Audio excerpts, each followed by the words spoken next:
প্রধান উপদেষ্টা অধ্যাপক মোহাম্মদ ইউনূস বলেছেন, যত দ্রুত সম্ভব জাতীয় নির্বাচন আয়োজন করা তার সরকারের সর্বোচ্চ অগ্রাধিকার।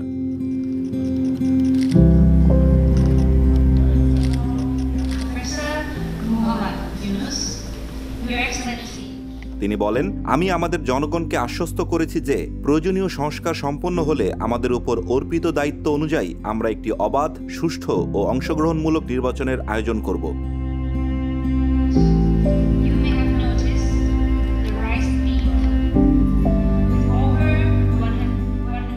আজ শুক্রবার থাইল্যান্ডের রাজধানী ব্যাংককে বঙ্গোপসাগরীয় দেশগুলোর আঞ্চলিক সহযোগিতা জোট বিমস্টেকের শীর্ষ সম্মেলনে ভাষণদানকালে প্রধান উপদেষ্টা একথা বলেন।